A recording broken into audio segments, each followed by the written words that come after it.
할렐루야. 오늘 또 말씀을 통해 주시는 그 하나님의 은혜와 평강이 우리 모두에게 함께 하시기를 주님의 이름으로 간절히 축원합니다. 지난 2020년 2월 14일 그날은 저에게 있어서 아주 특별하고 소중한 날이 됐습니다. 왜 그날이 특별하고 소중한 날이 되었는가? 어떤 날이길래 그럴까? 2020년 2월 14일은 바로 제가 우리 교회 청빙과정 가운데 인터뷰를 했던 날입니다. 그래서 그날을 잊을 수가 없어요. 지금도 그 기억이 생생합니다. 그날은 금요일 저녁이었어요. 2월달이라 그런지 날씨도 조금은 쌀쌀했습니다. 이전 기획위원실에 딱 들어갔더니 우리 장로님들을 처음으로 마주하게 됐습니다. 수원에서 부산으로 내려올 땐 담담한 마음으로 내려왔는데 또 인터뷰를 시작한다 그러니까 떨리기도 하고 긴장도 되고 여러 개의 질문을 받았는데 무엇보다 질문하면서 이거 불리한 답변은 안 하셔도 됩니다. 이거 다 녹화되고 있으니까 나중에 불리하게 작동할 수도 있습니다. 그러니까 더 긴장되더라고요. 여러 가지 질문을 받았는데 지금도 제 기억에 남아있는 인상 깊은 질문 하나가 있었는데 그게 뭐냐면 목사님 정치 성향은 어떻게 되시나요? 이렇게 묻더라고요.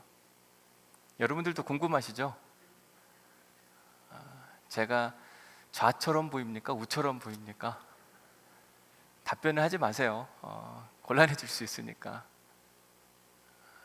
예나 지금이나 다 궁금해 하시는 것 같더라고요. 그래서 오늘은 제가 여러분들에게 제 정치 성향을 공개해야 되겠다 마음에 작정을 하고 오늘 왔습니다. 물론 기도를 많이 했어요. 왜냐하면 제가 잘못 말했다가 누군가는 또 상처받고 실망하실까 봐 굉장히 걱정이 되더라고요. 그런데도 여러분 궁금하시죠? 정말 그런 분들이 많다고 제가 이야기를 들었어요. 목사님 이번에 누구 찍었대? 누구 편이래? 제가 오늘 이야기해도 괜찮을까요? 했으면 좋겠어요? 안 했으면 좋겠어요? 하지 마요. 그럼에도 불구하고 제가 할 겁니다. 왜냐하면 여러분들이 확실히 아시라고 누가 물어보더라도 여러분들이 답변해 주시면 되잖아요.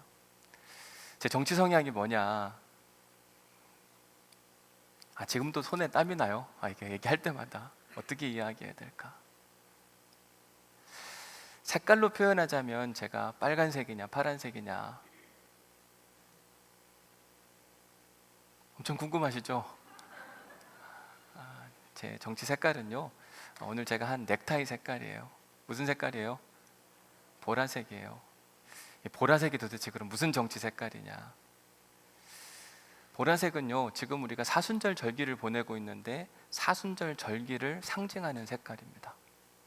이 보라색은 예수님을 상징하는데 보라색의 의미가 뭐냐면 그분의 위엄과 존엄함, 그분의 신성함, 이런 모든 것을 담고 있는 하나님의 왕권을 상징하는 색깔이 보라색입니다. 사실 저는 세상 정치에 관심이 없습니다. 사실 없다고 말하면 좀 그렇지만 있지만 제 목회 철학과 소신이 뭐냐면 교회에서만큼은 철저하게 정치 편향적 설교를 하지 않겠다라고 하는 마음의 다짐이 있습니다. 제가 2020년 2월 14일에도 동일하게 말씀을 드렸어요. 제 정치 성향이 뭐냐 물었을 때 저는 좌도 아니고 우도 아니고 저는 오직 하나님 나라 정치만 이야기하겠습니다 라고 그때에도 똑같이 말씀드렸던 기억이 있습니다. 그러면 제가 이야기하는, 제가 좋아하는 그 하나님 나라 정치라는 게 뭐냐? 몇 가지 특징이 있는데요. 첫 번째 특징, 하나님 나라 정치는요, 성령을 믿사오며, 하나님 나라 정치하는 데 있어서 분열을 조장하지 않고 오히려 성령으로 하나된 공동체를 추구한다. 이게 하나님 나라 정치의 가장 큰 특징 중 하나입니다. 저는 그래서 제가 목회하는 곳곳마다 샬롬, 하나님의 평화와 평강이 찾아오기를 간절히 소망합니다. 제가 가는 곳곳마다 분열과 나누어짐이 아니라 그 안에 오로지 하나됨, 연합함, 하나님으로 인해 기뻐하는 믿음의 공동체만 있기를 간절히 소망하는 것이 제가 목회하는 원칙이에요. 두 번째 하나님 나라의 특징은 뭐냐? 거룩한 공예와, 하나님 나라 정치는요, 어떤 거에 관심하냐면 거룩한 사람을 만들어내는 것에 깊은 관심을 갖습니다. 거룩한 사람은 어떻게 되느냐? 세 가지를 이야기했던 기억이 있어요. 첫 번째 C 뭐였죠? calling, 하나님의 부르심, 응답 가운데 즉각적으로 응답하는 사람들을 만들어낸다. 그래서 제가 여러분들에게 84시간 릴레이 기도 하자 그랬는데 응답하셔서 지금 많은 분들이 저 밑에 써놓으셨는데 오늘 가서 꼭 쓰셔요. 저는 하나님 말씀에 응답하는 성도들을 계속 만들어낼 양산이고 여러분들에게 계속 강조할 겁니다. 84시간 기도회 1층 사무실 앞에 있는데 아직도 빈칸이 많아요. 장로님들부터 가서 쓰시고 셀장님들 쓰시고 지금 오늘 예배 끝나면 곧바로 가서 쓰셔야 돼요. 컬링이 있을 때 곧바로 응답한다. 두 번째 T가 뭐였죠? 트레이닝, 하나님 나라 군사가 되기 위한 훈련에 적극 참여한다. 여러분 온누리 아카데미도 마찬가지로 여러분들이 뭔가를 배우고 참여할 수 있는 기회입니다. 참여하셔야 돼요. 마지막 세 번째 S 뭐였습니까? 샌딩, 복의 통로의 인생을 사는 것을 우리의 삶의 목표로 하는 성도들을 많이 만들어내는 것. 여러분 세상 정치와 하나님 나라 정치는요 완전히 달라요. 저는 이 하나님 나라 정치에만 관심이 많습니다. 하나님 나라 정치의 세 번째 특징, 지난주에 말씀을 드렸는데 하나님 나라 정치는요 개인주의, 편리주의를 관심하지 않고 오히려 공동체주의, 더불어 살아가는 삶, 이 땅에서 지극히 작은 자 한 사람에게 관심하고 함께 그들과 살아가기를 소망한다. 저는 이런 하나님 나라 정치가 좋아서 세상 정치보다는 하나님 나라 정치에 대한 이야기를 더 많이 할 예정입니다. 그러라고 하나님이 저를 부르신 게 아닐까. 그러니 여러분 제가 좌냐 우냐 궁금해하지 마셔요. 저는 오직 교회 안에서 하나님 나라 정치만 이야기하기를 간절히 소망합니다. 그렇게 해도 되겠죠? 그렇게 하는 게 맞겠죠? 그렇게 하겠습니다. 자, 오늘은 사도신경 13번째 이야기, 하나님 나라에 대한 또 다른 이야기를 여러분들에게 소개할까 합니다. 여러분 하나님 나라 정치에서 또 하나의 강조점 중에 하나가 뭐냐면 죄사함의 은혜를 강조해요. 하나님 나라는 끊임없이 이야기를 합니다. 우리가 사도신경을 고백할 때 성령을 믿사오며 거룩한 공예와 성도가 서로 교통하는 것과 그 다음에 나오는 게 뭐예요? 죄를 사하여 주시는 것과. 그래서 건강한 교회는 용서와 사랑의 정신이 가득 차 있어요. 누군가를 정죄하려고 하기보다는 누군가를 긍휼과 자비의 마음으로 바라보고 용서하는 일에 힘을 쏟는 공동체, 이게 건강한 교회의 특징이라고 이야기하는 겁니다. 그래서 제가 사도신경 후반부에 교회론, 교회가 어떤 곳이어야 되는가 계속 이야기해드리고 있는데 오늘은 네 번째 시간으로 건강한 교회의 특징은 뭐냐면 사함받는 공동체, 그리고 용서하는 공동체. 저는 우리 온누리교회가 누구든지 찾아오면 묶인 것이 풀어지고 답답한 것이 자유로워지고 우리 교회 와서 은혜와 기쁨과 사랑만 가득 넘쳐나는 그런 은혜를 누릴 수 있기를 간절히 소망합니다. 그래서 우리 온누리교회가 사랑으로 소문난 교회, 그런 교회가 되기 위해서 무엇을 해야 되는가? 오늘 우리가 함께 읽은 마태복음 18장은 용서에 대한 주제를 우리에게 소개하고 있습니다. 이런 이야기 하죠. 같이 읽어봅니다. 마태복음 18장 21절 시작. 그때에 베드로가 나와 이르되 주여, 형제가 내가 죄를 범하면 몇 번이나 용서하여 주리이까? 7번까지 하오리이까? 예수님의 제자 베드로가 예수님께 묻습니다. 예수님, 몇 번의 죄를 용서하는 것이 옳은 겁니까? 7번 정도면 충분한 거 아닙니까? 그때 예수님의 답변은 베드로의 생각을 뛰어넘었습니다. 예수께서 이르시되 내게 이르노니 7번 오케이, 그거 참 좋은데 그것뿐만이 아니라 7번에 70번을 더해서 즉 490번의 용서를 이야기하고 계세요. 여러분 누군가를 용서하는 데 있어서 이렇게 용서해 보신 적 있으세요? 누군가 나한테 죄를 지었어요. 실수를 했습니다. 그런데 그 사람을 용서하고 또 용서하고 또 용서하기를 490번까지 용서해 본 적이 있는가? 사실 우리는 어떤 사람을 용서하는 일이 단 한 번 하기도 힘들고 어려워요. 그렇지 않으세요? 누군가 나한테 막 잘못을 하면 우리는 버럭 화내는 데 익숙하지 용서하는 데 익숙한 사람들이 아닙니다. 여러분들은 안 그러신지 모르겠지만 저는 그래요. 누가 막 화나게 하면 속상하고 답답하고. 그런데 예수님께서 하시는 이야기는 뭐냐면 야 제발 한 번만이라도 좀 용서해라, 이런 게 아니라 2번, 3번까지 하면 더 좋고, 이런 차원의 용서가 아니라 몇 번을 이야기하냐면 7번에 70번까지 용서해라. 이게 놀라운 이야기예요. 이게 정말 가능한 일일까? 우리 잠시 영상을 함께 보도록 하겠습니다.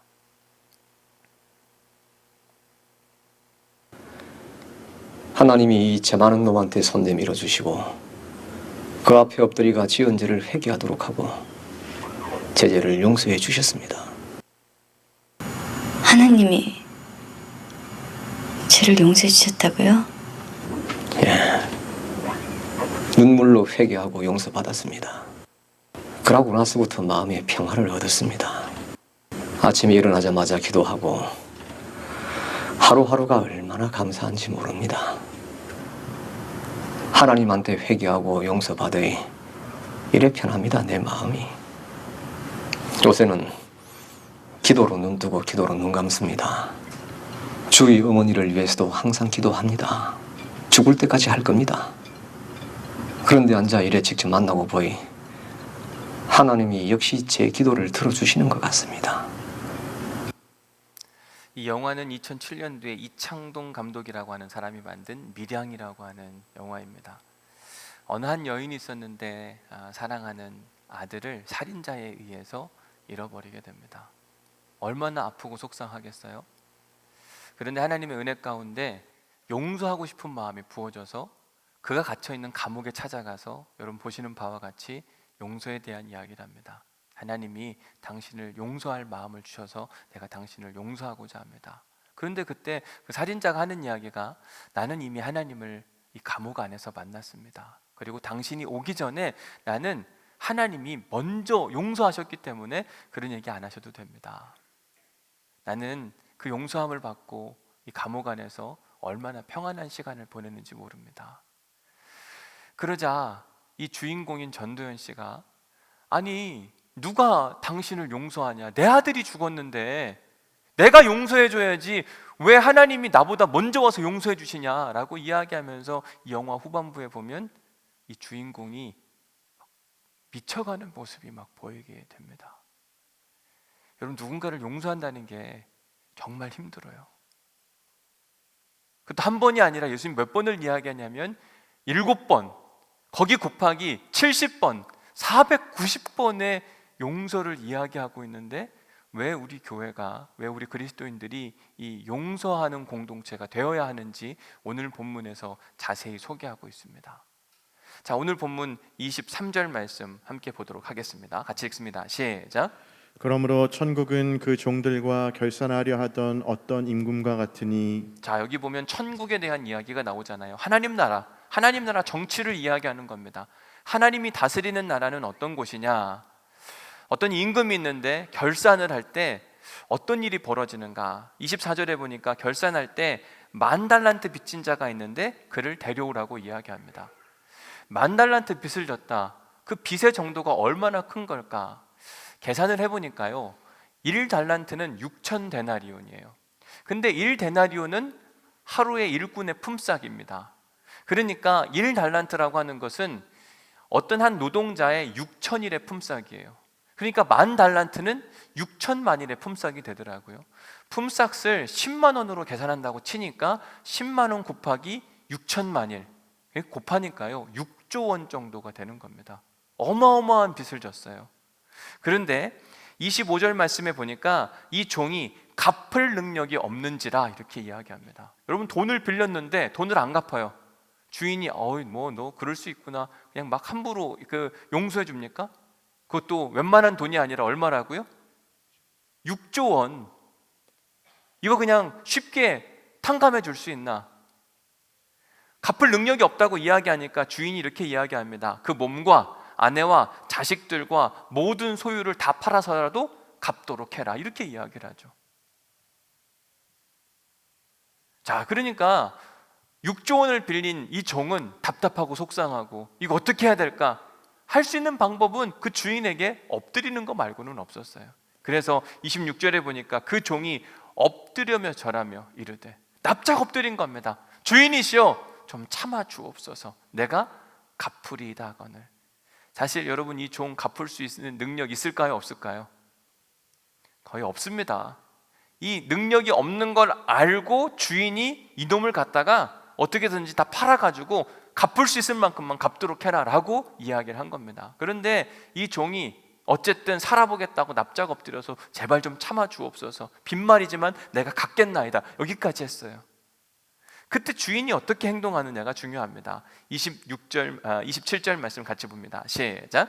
그 종의 주인이 불쌍히 여겨 놓아보내며 그 빚을 탕감하여 주었더니 그 종의 주인이 그 종을 어떻게 봤다고요? 아유, 안 되겠다, 불쌍하게 여겨서 사랑과 긍휼의 마음 가운데 아유, 어쩔 수 없구나, 내가 손해 봐야지. 그리고는 그 빚을 탕감해 줬다. 이 탕감하다라고 하는 단어를 보니까 아펠루센이라는 단어를 쓰는데, 이 아펠루센은 set free, 자유롭게 하다. 넌 지금 갚을 수가 없으니까 나중에 갚아, 천천히 갚아, 이런 이야기를 하는 게 아니라 이 빚으로부터 자유하게 되라, 이런 뜻을 갖고 있는 겁니다. 더 이상 빚 없다. 얼마의 빚을 졌는데요? 6조 원의 빚을 졌는데 그날 주인 한마디로 그 6조 원의 빚이 한 번에 제로가 됐어요. 여러분, 이 종은 기쁠까요? 안 기쁠까요? 엄청 기뻐서 춤을 추고 날뛰어도 전혀 이상하지 않을 정도의 상황이 발생했습니다. 자, 중요한 건 그 다음에 발생하는 일입니다. 그 다음에 어떤 일이 일어나는가? 28절 말씀 볼게요. 시작. 그 종이 나가서 자기에게 100데나리온 빚진 동료 한 사람을 만나 붙들어 목을 잡고 이르되 빚을 갚으라 하매. 자, 그 종, 여기서 말한 그 종이 지금 누구냐면 1만 달란트의 탕감을 받은 종이 밖으로 딱 나갔는데 갑자기 자기 앞에 예전에 100데나리온 빚을 진 사람이 나타나게 되는 겁니다. 100데나리온은 얼마냐? 1데나리온이 한 사람의 노동자의 품삯이라고 이야기했고 10만 원으로 계산하면 약 1000만 원 정도가 되는 겁니다. 자, 6조 원의 빚을 탕감받은 사람이 밖에 나갔더니 1000만 원 자기한테 빚진 사람을 만났어요. 아마 이 사람도 굉장히 돈이 없이 궁한 사람이었나 봐요. 그러니까 그 사람을 붙들고 너 100데나리온 나한테 빌려간 거 있지? 갚아. 못 갚겠다고 이야기하니까 멱살을 잡고 왜 안 갚는 거야? 내 돈 내놔. 안 갚으면 감옥에 쳐넣을 거야. 이런 일이 발생하게 되는 모습을 보게 됩니다. 그러자 이 동료도 동일하게 합니다. 29절 말씀. 그 동료가 엎드려 간구하여 이르되 나에게 참아주소서 갚으리라 하되. 여러분, 사실 1000만 원도 적은 돈이 아닙니다. 여러분, 누군가가 여러분들 돈 1000만 원 떼어먹고 갔다고 생각해 보세요. 막 용서해 줄 수 있겠어요? 적은 돈 아니에요. 그렇기 때문에 빚 갚으라고 하는 건 뭐 그럴 수 있다고 생각이 듭니다. 중요한 건 이 동료도 지금 당장 갚을 수가 없으니까 엎드려서 간구하면서 뭐라고 이야기했냐면 참아주소서. 그런데요, 여러분 잘 보십시오. 29절과 26절을 비교해 보면 똑같아요. 29절에 100데나리온 빚을 지고 갚지 못한 그 사람이 엎드려서 간구하여 이르되 참아주소서. 그런데 10,000달란트 빚진 자도 자기가 6조 원의 빚을 지고 이걸 갚을 능력이 되지 않자 엎드려 절하면서 참아주소서, 이렇게 간구했을 때 그 종의 주인은 너그러운 마음 가운데 어떻게 했습니까? 27절 말씀. 그 종의 주인이 불쌍히 여겨 놓아 보내며 그 빚을 탕감하여 주었더니, 은혜를 입었어요. 그런데 그와는 반대로 이 탕감받은 종은 자기 동료에게 어떻게 했는가? 허락하지 아니하고 옥에 가두거늘. 이 소문이 모든 사람들에게 쭉 퍼지게 됩니다. 그 동료들이 그것을 보고 몹시 딱하게 여겨 주인에게 가서 그 일을 다 알리니 얘기를 안 하겠냐고요. 그 주인이 어떻게 하는가? 32절 같이 읽습니다. 시작. 이에 주인이 그를 불러다가 말하되 악한 종아, 네가 빌기에 내가 네 빚을 전부 탕감하여 주었거늘. 뭐라고 부릅니까? 악한 종. 왜 악한 종이냐? 33절에 보니까 내가 너를 불쌍히 여긴과 같이 너도 내 동료를 불쌍히 여김이 마땅하지 아니하냐 하고, 왜 너는 그렇게 하지 않았느냐? 책망하는 모습을 보게 됩니다. 사실 오늘 본문에 등장하는 이 악한 종의 모습은 말도 안 되는 얘기예요. 인간의 탈을 쓰고선 그러면 안 됩니다. 내가 6조 원의 빚을 지고 있는데 그날 하루에 막 그냥 모든 걸 탕감받았는데 한참 지나서도 아니에요. 곧바로 밖에 나가서 어떤 사람을 만나는, 자기한테 100데나리온 빚을 진 사람 만나가지고 멱살을 잡고 그를 감옥에 쳐 넣은다고 이야기하고, 이게 말이 되나? 은혜를 입고도 용서할 줄 모르는 배은망덕한 사람, 비난받아 마땅한 사람이 바로 이 사람이라. 아마 우리 모두가 이 이야기를 듣고도 손가락질하고 똑같이 아이 저놈은 안 돼. 그런데 말입니다. 이 이야기가 다른 사람의 이야기가 아니라 우리의 이야기라는데 여러분 집중하셔야만 합니다. 우리 그리스도인들은 예수 그리스도를 구주로 고백하면서 뭐라고 이야기하냐면 나는 죄인입니다. 여러분 그렇지 않습니까? 우리는 항상 교회 오면서 늘 하는 이야기가 뭐냐면 나 같은 죄인 살리신 주의 놀라와 잃었던 생명 찾았고 광명을 얻었네. 우리는 이 믿음의 고백으로 살아가는 사람들이에요. 여러분 여기 왜 나오셨어요? 나 같은 죄인 살리신 그 은혜 놀랍고 감사해서 그 하나님을 찬양하기 위해 이 자리에 나오셨잖아요. 맞습니까? 교회 다니는 사람들은 다 뭐라고 이야기하냐면 나는 죄인입니다. 나는 죄인입니다. 여러분 죄인 맞으세요? 어떤 죄를 저지르셨어요? 어느 때는 알고도 짓는 죄가 있고 어느 때는 모르고 짓는 죄가 있고 그런가 하면 어느 때는 의도적으로 짓는 죄도 있어요. 화가 나가지고. 이처럼 우리 안에는 생각지도 못하게 많은 죄를 가지고 살아갑니다. 여러분 영어 속담에 이런 표현이 있습니다. Everyone has a skeleton in his closet. 그냥 직역을 해보면 사람은 누구나 다 자기 옷장에 해골 하나는 가지고 있다. 그냥 직역을 해보면 그런데 이게 속담이라 그랬잖아요. 의역으로는 어떻게 되냐면 사람이라고 하는 것, 누구든지 사람은요 자기만 아는 숨겨둔 비밀 하나가 어딘가는 있다 이렇게 이야기를 하는 거예요. 남들은 모르는데 나만 아는 특별한 비밀, 특별한 죄들이 다 있다. 옛말에 이런 이야기 있습니다. 털어서 먼지 안 나오는 사람 한 사람도 없다. 맞는 얘기입니까? 틀린 말입니까? 국가 권력이요 우리의 모든 걸 탈탈 털기 시작하면 우리 중에 죄인 아닌 사람이 한 사람도 없어요. 다 범법자입니다. 크든 작든 다 뭔가를 죄로 엮어서 들어보낼 수 있어요. 세상 권력 앞에서도 우리가 범법자가 되는데 전능하신 하나님, 무소부재하신 하나님 앞에서 우리가 딱 섰을 때 우리의 모습이 괜찮을까? 하나님 저는요 하늘 한 점 부끄러움 없이 산 사람입니다. 걱정하지 마십시오. 제 인생을 털어보십시오. 먼지 하나 나오나. 여러분 이렇게 말할 사람이 누가 있을까요? 그렇게 이야기했다가도 너 이것도 했네 보니까 여기도 이런 잘못했네 이거는 왜 그렇게 했어? 아마 부끄러워서 숨어야 될지도 몰라요. 제가 어제 성경 필사를 하다 보니까요 누가복음 12장 2절에 보니까 이런 이야기가 있어요. 감추인 것이 드러나지 않을 것이 없고 숨긴 것이 알려지지 않을 것이 없나니. 우리 안에 숨기고 사는 게 굉장히 많다. 감춰진 게 얼마나 많은데 그런데 마지막 심판날에 다 밝히 드러날 것이다. 너희들 다 부끄러워질 것이다. 하나님의 심판대 앞에 서면 우리가 부끄러울 일이 정말 많습니다. 그리고 우리의 본성과 우리의 삶으로는 하나님 나라 들어갈 수가 없어요. 그런데 그 하나님 심판대 앞에서 무죄, 넌 천국 입성해도 돼 라고 우리가 자격을 얻게 될 사람들이 있는데 그게 누구냐면 여러분들이에요. 하나님을 아버지라고 고백하고 예수 그리스도를 우리의 주인이라고 고백하면서 나 같은 죄인, 내가 정말 죄가 많은데 하나님 나를 인정해 주시고 받아주시니 감사합니다. 이 믿음으로 겸손하게 사는 사람들은 하나님께서 우리를 천국 입성으로 너는 됐어. 그 정도면 됐지. 우리의 죄가 없어서가 아니라 그분의 은혜로 말미암아 우리가 하나님 나라에 들어갈 수 있게 되는 겁니다. 그래서 요한일서 1장 9절에 보면 이렇게 되어 있습니다. 만일 우리가 우리의 죄를 자백하면, 여러분 우리에게 진짜 중요한 신앙운동 중에 하나가 뭐냐면 여러분들의 죄를 자백할 수 있어야 돼요. 내가 이렇게 죄인입니다. 근데 우리는 이런 고백 잘 못합니다. 나는 의로만. 우리가 누군가를 비난하는 이유는 뭐냐면 나는 괜찮은데 당신이 문제라고 하는 이 인식 때문에 그래요. 결코 그렇지 않습니다. 하나님이 우리에게 원하시는 건 뭐냐면 I'm a sinner. 내가 죄인입니다.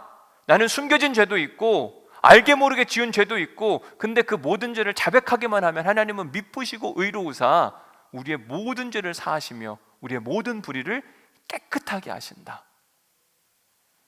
이처럼 우리 그리스도인들은 하나님의 은혜로 우리가 지었던 모든 죄들을 예수 그리스도의 보혈과 함께 탕감받는 사람이에요. 탕감받았다고 하는 것은 더 이상 너는 죄인이 아니다. 너는 내 사랑하는 자녀다. 그래서 우리가 하나님을 아버지라고 부르고 하나님은 우리를 자녀라고 인정해 주는 거예요. 그러다 보니 우리의 아버지 하나님은요, 우리의 죄를 들춰내시는 분이 아닙니다. 너 과거에 이런 죄도 저질렀고 저런 죄도 저질렀고 넌 안 돼, 호적에서 파자, 넌 천국 못 들어가, 이렇게 하시는 분이 아니시란 얘기예요. 누가복음 15장에 보면 탕자의 비유가 등장합니다. 어느 한 아들이 있는데 아버지한테 뭐라고 이야기하냐면, 아버지 재산 많으시죠? 나중에 재산 어차피 나한테 물려줄 텐데 미리 땡겨서 좀 주시면 좋겠습니다. 여러분 자녀가 지금 그렇게 여러분들에게 이야기한다면 어떻게 하시겠습니까? 그 자식 좋은 자식입니까? 나쁜 자식입니까? 나빠도 한참 나쁜 자식이에요. 유대 사회에서 그렇게 한다고 하는 건 아버지를 이미 돌아가신 것 취급하는 그런 정도의 나쁜 놈입니다. 근데 아버지는 그 아들에게 돈을 떼어줬어요. 근데 그 아들이 그거 제대로 잘 썼습니까? 아니면 허랑방탕하게 씁니까? 다 탕진하고 그냥 돌아오게 됩니다. 더 이상 갈 데가 없자 그가 고백하는 이야기가 뭐냐, 이렇게 이야기합니다. 지금부터는 아버지 아들이라 일컬음을 감당하지 못하겠나이다. 이미 옛날에 자기가 한 일이 있으니까 못하겠다. 그러니까 자기를 뭐라고 불러달라고 이야기해요? 품꾼, 종으로 불러달라고 이야기해야 되겠다. 이런 마음에 작정을 하고 아버지한테 돌아가요. 그런데 그때 아버지가 어떻게 하는가? 15장 20절 말씀, 이에 일어나 아버지께로 돌아가니라.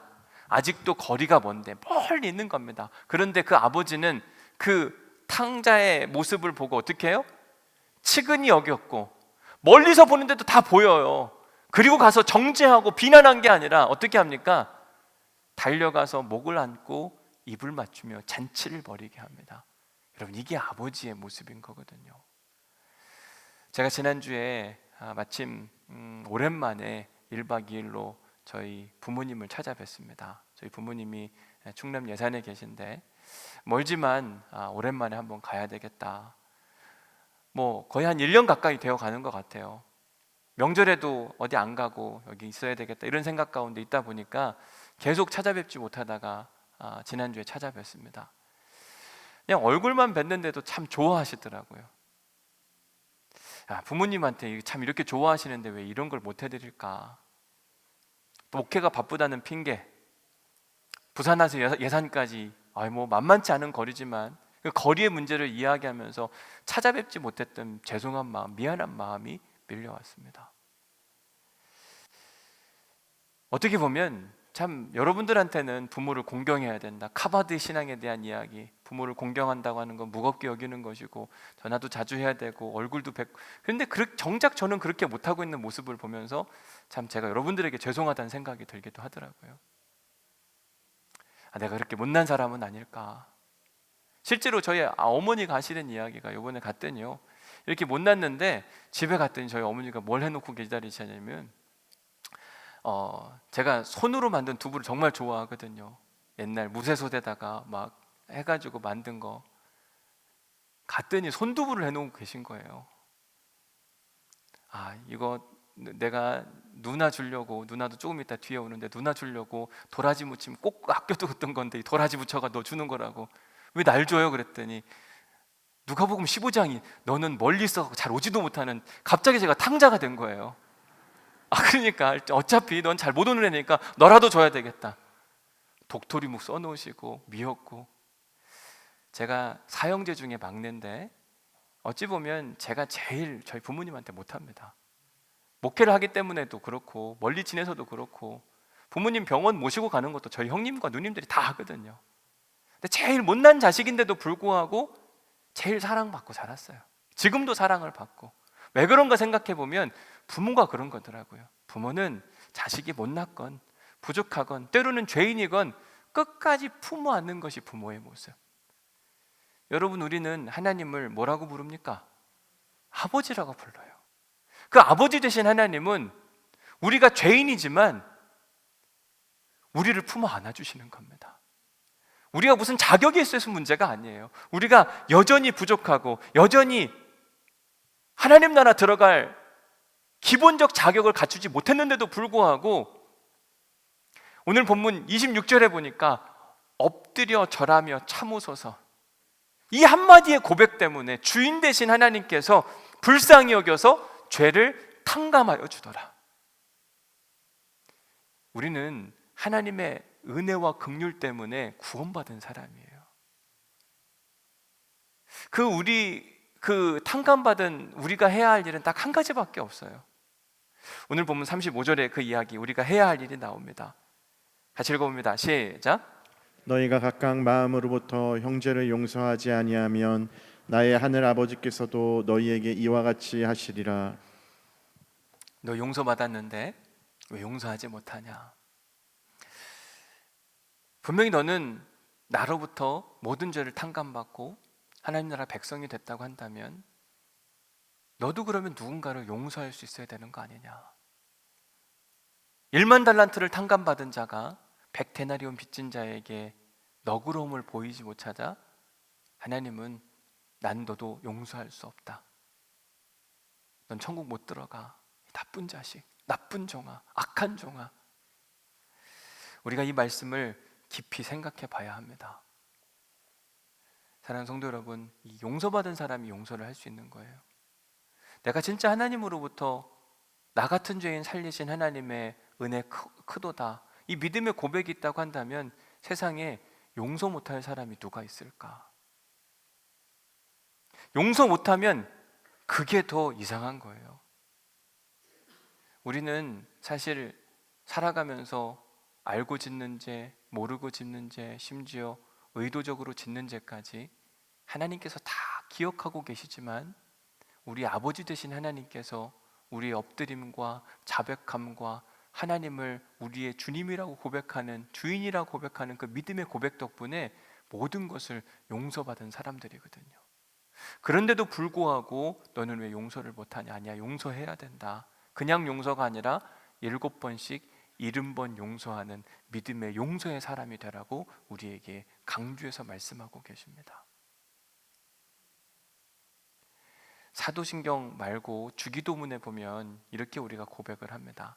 하늘에 계신 우리 아버지여, 이름이 거룩히 여김을 받으시오며 나라가 임하시오며 뜻이 하늘에서 이루어진 것 같이 땅에서도 이루어지이다. 오늘 우리에게 일용할 양식을 주시옵고, 그 다음이 중요해요. 같이 읽어봅니다. 시작. 우리가 우리에게 죄 지은 자를 사하여 준 것 같이 우리 죄를 사하여 주시옵고. 자, 여기 보면 색깔이 둘로 나누어서 제가 구분을 해놨습니다. 그리고 밑에는 헬라어로 쭉 적어놨는데요. 왜 그런가? 우리말로 보면 우리가 우리에게 죄 지은 자를 용서해 준 것 같이 하나님 우리도 좀 용서해 주십시오라고 읽히지만 헬라어는 그렇게 되어 있지 않습니다. 원래 예수님이 이야기하실 때에는 어떻게 되어 있는가? 카이 아페스, 하나님 용서하여 주옵소서, 우리의 죄를 용서하여 주옵소서. 오펠레마타라는 단어를 쓰는데 우리의 빚, 이것을 용서해달라 이렇게 이야기합니다. 근데 그게 앞에 나와 있어요.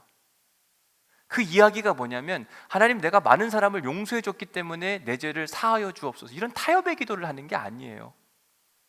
하나님, 내가 하나님의 그 크신 긍휼과 자비를 알고 있습니다.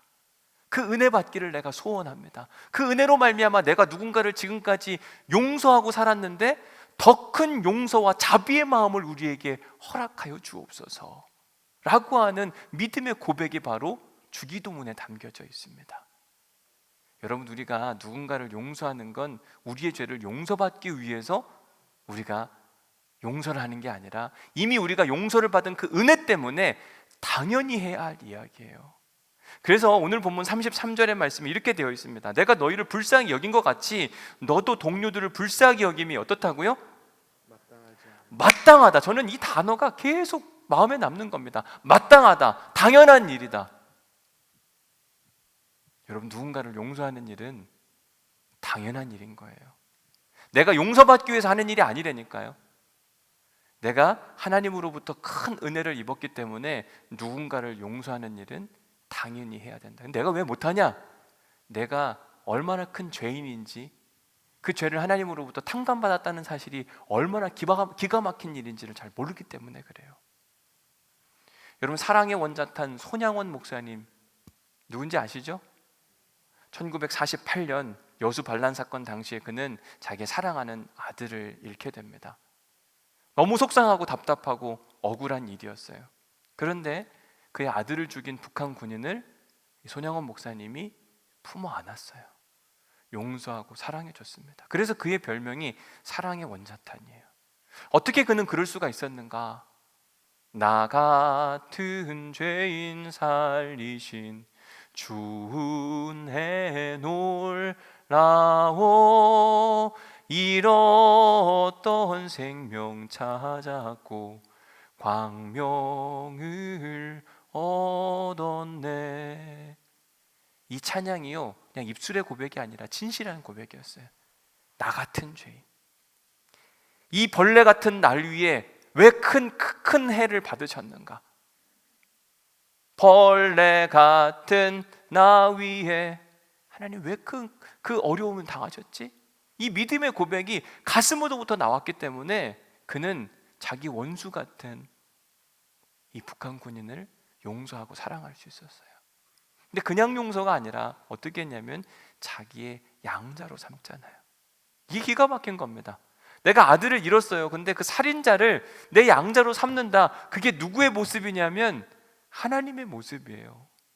하나님이 우리를 사랑하셨어요. 근데 우리가 그분을 배신했습니다. 그런데 우리를 살리기 위하여 하나님은 당신의 아들 예수 그리스도를 보내시고 그분의 보혈의 피값으로 우리를 죄 없다 하시며 우리를 양자 삼아 주신 거거든요. 이 은혜를 아는 사람이 어찌하여 다른 사람을 미워할 수 있느냐? 저는 우리 온누리교회가 이제 앞으로 또 다른 40년을 준비하면서 원수까지 사랑할 수 있는, 품어 안을 수 있는 믿음의 공동체로 성숙할 수 있기를 주님의 이름으로 간절히 축복합니다. 이건 저의 소원이기도 하지만 하나님 아버지의 소원이기도 하세요. 하나님 아버지께서는 우리 교회가 정죄하는 공동체, 손가락질하는 공동체, 비난하는 공동체가 아니라 원수까지 품어 안을 수 있는 거룩한 믿음의 공동체가 되기를 간절히 원하고 계십니다. 우리 교회 누가 찾아온다 할지라도 다 용납하고 받아들일 수 있는 그 공동체, 여러분 그런 공동체 만들어갈 수 있을까요? 가능할까요? 가능하고 가능하지 않고의 문제가 아니라 당연히 해야 하는 일인 거예요. 33절에서 보셨죠? 마땅히 해야 할 일이다. 안 하면 그게 이상한 일이라니까요. 그 일을 위해서 우리가 해야 할 일이 있습니다. 그게 뭐냐면요, 우리 안에 불편한 사람들이 없어야 돼요. 특별히 교회 안에 불편한 사람이 있으면 얼른 해결하셔야만 합니다. 그렇지 않으면 어떤 일이 일어나는가? 보십시오. 35절에 너희가 각각 마음으로부터 형제를 용서하지 아니하면 어떻게 된다고요? 하늘 아버지께서 너희에게도 똑같이 천국 못 들어간다는 얘기하는 거예요. 아직도 누군가를 용서하고 받아들이지 못하는데 너가 누구한테 무슨 하나님한테 나를 받아주옵소서라고 말할 자격이 있겠느냐? 제발 그러지 마라. 하나님이 우리에게 요구하시는 바예요. 용서할 수 있기를 간절히 소망합니다. 받아들이고 함께 어우러지고 그렇게 가는 것이 우리가 해야 할 일. 저는 그래서 교회 안에서 정치 이야기 하지 않기를 간절히 소망해요. 정치 이야기 하다 보면 항상 다투잖아요. 누가 옳으냐 누가 그르냐. 개인적 성향은 있지만 교회는요, 사회정치, 세상정치 이야기하는 곳이 아니라 오직 하나님 나라 정치 이야기하는 곳인데, 그 하나님 나라 정치의 핵심은 용서하는 공동체예요. 사랑하는 공동체예요. 분열과 나눔이 아니라 함께 끌어안는 공동체가 되는 겁니다.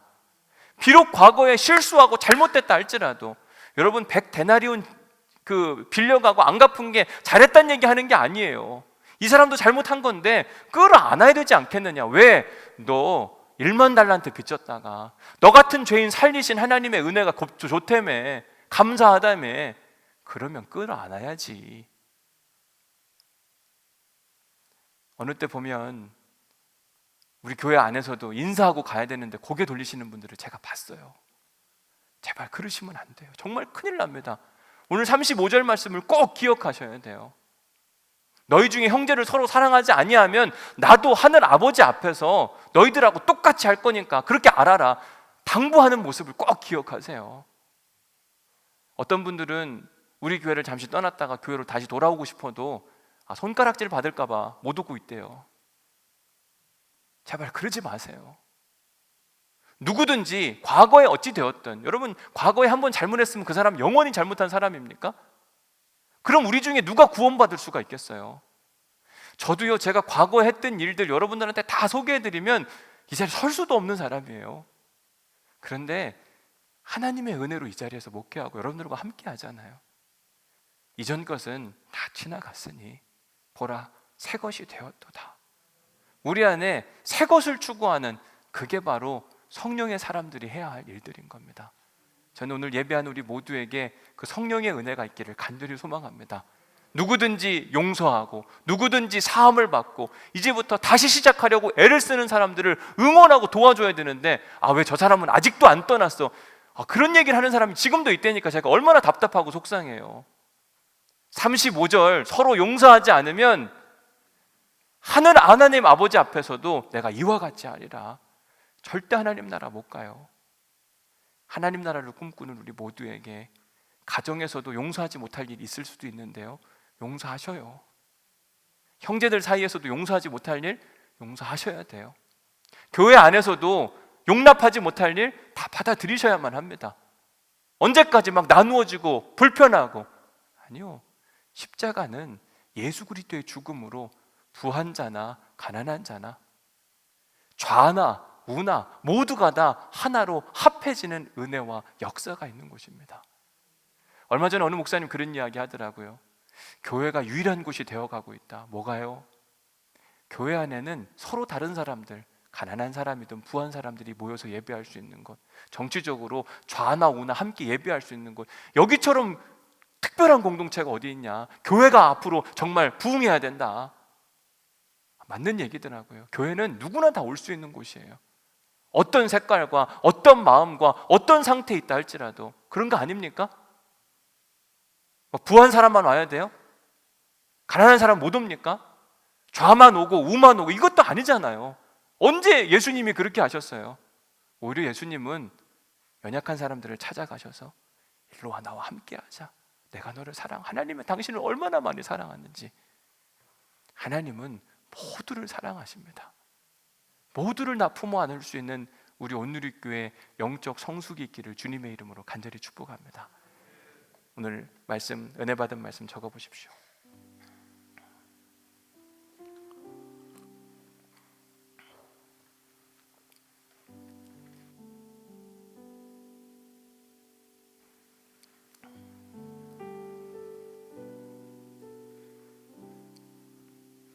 자, 2번 답 잘 쓰십시오. 담임 목사의 정치 성향을 적으시오.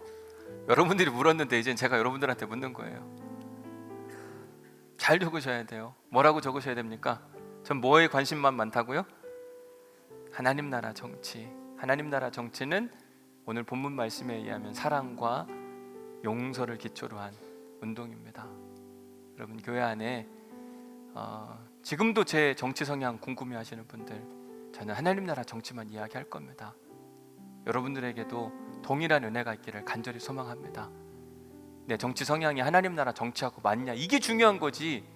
내 정치 성향과 목사님 정치 성향이 맞냐, 제 정치 성향과 여러분들이 같을 수도 없어요. 같으라고 강요도 하지 않습니다. 그러나 저는 하나님 나라 정치는 분명히 이야기합니다. 왜냐하면 우리가 그 하나님 나라 정치로 모인 사람들이니까. 세 번째, 형제를 용서하지 아니하면 큰일 난다고 이야기해 드렸는데, 아직도 용서하지 못한 사람이 있으면 그 이름을 한번 적어 보십시오. 나 이 사람 너무 용서 못하겠다, 화가 난다. 그리고 이번 주에 화해하셔요. 왜냐하면 우리에게 내일이 없을 수도 있잖아요. 그러니까 이번 주에 하셔요. 우리는 다음번에 그러는데 다음이 없을 수 있어요. 자꾸 뒤로 미루지 마시고 화해하고 받아들이고 용납하고, 그것이 하나님 나라의 정치에서 아주 중요한 이야기입니다. 오늘 우리 함께 부를 찬송이 찬송가 311장입니다. 가사 내용이 이렇습니다. 내 너를 위하여 몸을 버렸건만, 내 죄를 속하기 위해서 살 길을 열어주었는데, 널 위해 몸을 주었건만 너는 나를 위해 무엇을 주려고 하느냐. 하나님 우리에게 요구하시는 거예요. 4절 말씀에 보니까 이렇게 되었습니다. 한없는 용서와 참 사랑 가지고 세상 내려와 값없이 주었다. 예수 그리스도에 대한 이야기하는 겁니다. 그것이 정말 귀중한데 너는 나에게 무엇을 주려고 하느냐. 넌 지금 뭐 하고 있느냐. 1만 달란트 빚진 자가 100데나리온 빚진 자에게 용서하지 못했을 때 예수님이 그 임금이 하신 이야기하고 똑같아요. 너 뭐 하고 있는 거야? 1만 달란트 용서함 받았잖아. 그래도 그렇게 해서 되겠어? 우리에게도 물으시는 거예요. 너 구원받았다며? 너 같은 죄인 살리신 하나님의 은혜 크다며? 그런데 왜 용서하지 않아? 여러분이 찬양하면서 왜 내가 용서하지 못하지? 왜 이렇게 답답하고 억울해만 하지? 한번 깊이 생각해 보시고 내가 용서해야 될 사람이 누구인지, 품어야 될, 안아야 될 사람이 누구인지를 잘 점검하는 시간 될 수 있기를 간절히 소망해 봅니다. 우리 찬양하겠습니다. 내 너를 위하여, 내 너를 위하여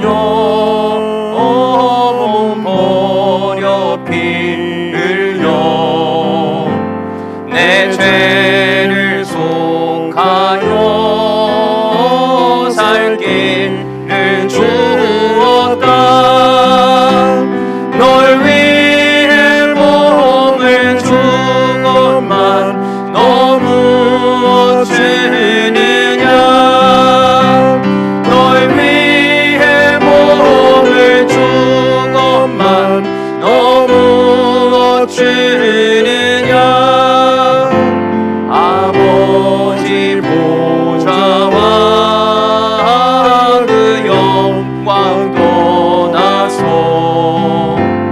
밤같은 세상에 애만 백성 구하려 내 몸을 희생했건만 너무 어떠하느냐. 내 몸을 희생했건만 너무. 우리 다 함께 자리에서 일어나셔서 3절 찬양하겠습니다. 죄 중에 빠져서, 죄 중에 빠져서 영 죽을 인생을 구하여 주려고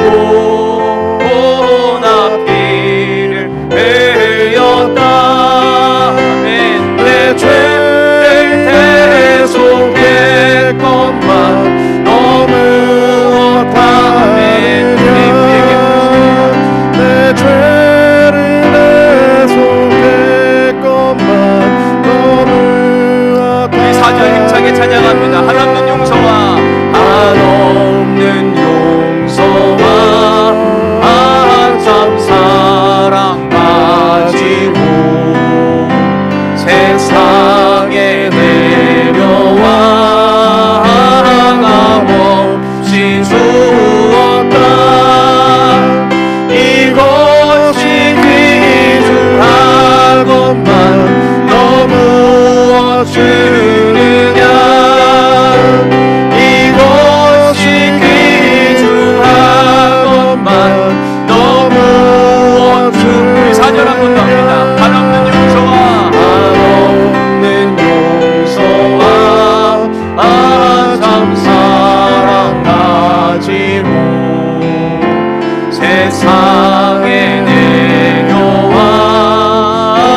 값없이 주었다. 이것이 귀중하건만 너무 어찌느냐. 이것이 귀중하건만 너무, 이것이 귀중하건만 너무 어떠려고 하느냐. 이것이 귀중하건만 너무 어찌느냐. 이것이 귀중하건만 너무, 이것이 귀중하건만 너무 어찌느냐. 이것이 귀중하건만 너무 어찌느냐. 이것이 귀중하건만 너무 어찌느냐. 하나님, 오늘도 우리에게 말씀 주시니 감사합니다. 하나님 나라는 죄사함 있는 공동체입니다. 하나님, 우리 온누리 교회가 그런 교회 될 수 있기를 간절히 소망합니다. 아멘. 우리가 한없는 용서와 참 사랑을 받은 사람들입니다. 예수님께서 2000년 전에 그 사랑의 모습을 위하여 십자가에 달려 죽으셨고 아멘. 그 보혈의 은혜로 우리가 탕감을 받았습니다. 아멘. 하나님, 그런데 어찌하여 너희는 100데나리온 빚진 자를 감옥에 쳐 넣으려고 하느냐? 하나님, 용서의 영을 부으시고 인도하여 주옵소서. 아멘. 사랑하지 못할 사람이 없게 하여 주옵시고 아멘. 다 사랑할 수 있도록 인도하여 주옵소서. 아멘. 아직도 내가 죄인인 것을 몰라서 그렇습니다. 하나님, 나 같은 죄인 살리신 그 하나님의 은혜, 내가 너를 위하여 이런 일도 했는데 너는 무엇을 하고 있느냐? 주님, 가슴에 새기게 하여 주옵시고 아멘. 용서할 수 있게 하여 주옵소서. 아멘. 우리가 할 수 없어서 성령의 영을 간절히 간구합니다. 주님, 우리 안에 자비와 용서를 구하게 하여 주옵시고 아멘. 그 영이 가득 차고 넘쳐서 내가 할 수 없는 일을 주님께서 하심을 바라볼 수 있도록 도우시고 축복하여 주옵소서. 아멘. 이제는 우리 주 예수 그리스도의 은혜와 하나님 아버지의 극진하신 사랑과 성령님의 감동 감화 역사 교통 위로하심이 세상 정치로 좌와 우가 나눠지지 않게 하시고 가난한 자와 부한 자가 함께 어우러져 사는 공동체가 되게 하여 주옵시고 누구든지 실수하고 잘못해도 그 죄에 대한 징계는 받되 다시 일어설 수 있는 힘을 일으켜주는 우리 온누리교회가 될 수 있도록 도우시고 축복하여 주옵소서. 아멘. 말씀을 듣고 마음에 결단하며 오직 죄사함의 공동체로 서기를 간절히 소망하는 우리 온누리교회 모든 성도들 가운데 그 하나님의 은혜와 평강이 영원히 함께 하시기를 간절히 축원하옵나이다. 아멘. 하나님, 우리 안에 오직 죄사함과 용서만 남아있도록 도우시고 인도하여 주옵소서.